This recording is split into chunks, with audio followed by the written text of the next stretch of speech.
En la conferencia de hoy, el presidente Andrés Manuel López Obrador. Buenos días. Buenos días. Bueno, pues vamos a llevar a cabo este encuentro. Informarles que ya se llegó a un acuerdo en el conflicto de la Policía Federal. El día de hoy el presidente informa que ha finalizado el conflicto con la Policía Federal gracias a un acuerdo. Agradece el apoyo de los ciudadanos que no fueron víctimas de la manipulación creada por actores políticos. Este movimiento no tenía razón de ser y no contó desde el principio con el apoyo popular por la violencia ejercida a sus mandos y sobre todo a una mujer. Informa que ninguno de los elementos perderá su empleo y los que no logren integrarse a la Guardia Nacional se reasignarán a labores de vigilancia. Aprovecha también que del rumor en redes sociales en relación a que los ninis ganan más que los policías es falso. El tabulador salarial de la Guardia Nacional inicia en 19,000 pesos mensuales. La Policía Federal de Caminos continuará dando protección a los viajeros, pero se mejorará el servicio y no habrá corrupción ni en esta policía ni en el gobierno. Informando es cómo se dejará sin efecto las campañas de calumnias. Se trabaja de manera coordinada con el gobierno de Nuevo León para la conclusión del metro en Monterrey. Luego de la ampliación de 2 a 5 años del gobernador electo de Baja California por el Congreso local, afirma que es un tema de este estado que no compete al Ejecutivo Federal. Amenaza de aranceles.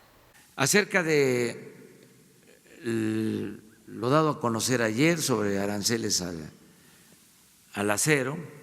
Vuelve el fantasma de los aranceles impuestos unilateralmente desde el gobierno de Donald Trump y se tendrá una reunión el día de hoy. Informó Jesús Seade que es una medida distinta a la amenaza de aranceles y se atenderá puntualmente este asunto. De igual forma también se revisa la situación del tomate mexicano. En este caso en especial, hay intereses políticos electorales en Estados Unidos, particularmente en Florida, en específico a un partido político y a un legislador. Se realizarán las gestiones necesarias en los dos casos. Reitera que estas medidas son decisiones aisladas y nada tienen que ver con el Tratado de Libre Comercio. Informará el día de mañana el secretario de Relaciones Exteriores y la secretaria de Economía.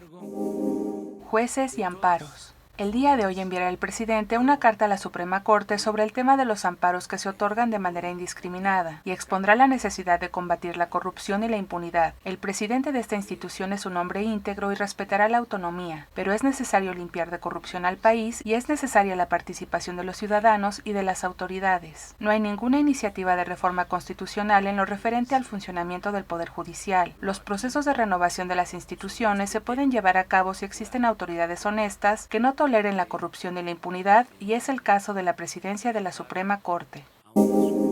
Fondo de Fomento al Turismo. Se tiene información que no se manejó con transparencia el Fondo de Fomento al Turismo.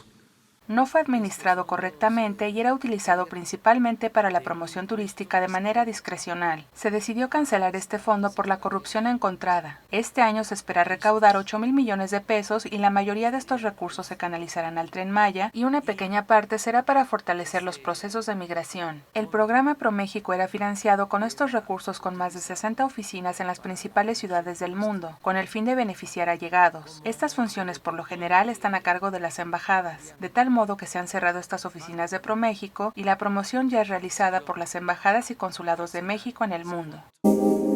Casa Blanca de Peña. No se llevará a cabo la incautación de bienes o dinero que no sea producto de lo confiscado derivado de un proceso judicial. No es posible confiscar una propiedad sin un proceso judicial que lo determine. Se reporta puntualmente lo que se incauta por el ejército en operativos contra el crimen organizado. Se han simplificado los procesos de confiscación y enajenación que permitirá cada 15 días canalizar los bienes e informar el destino que tienen. Recomendaciones de la CNDH. No considero que tengan mucha autoridad moral Respeta esta institución, pero considera que no tiene autoridad moral ya que guardó silencio cómplice cuando el Estado era el principal violador de los derechos humanos en México. Ahora actúa de manera parcial. Al presidente Andrés Manuel López Obrador no le gusta la hipocresía con la que han actuado. No hicieron nada para que se investigara lo ocurrido en la guardería ABC, y sí envía una recomendación por la eliminación de las estancias infantiles, favoreciendo visiblemente a los malos manejos del periodo neoliberal. Nunca mencionaron ni exigieron el esclarecimiento de las masacres como lo del caso Ayotzinapa. Reitera que cuentan con todo su derecho a la libre manifestación. Quien tenga como aspiración ser un animal puede naturalmente dar la espalda a los dolores de la humanidad y trabajar en su propio provecho. Es muy buena la frase. Entonces, bueno, muchas gracias. Nos vemos mañana. Ya estás informado. No olvides darle like a este video, comparte y suscríbete a Escucha Diario. La conferencia del presidente Andrés Manuel López Obrador en 5 minutos o menos.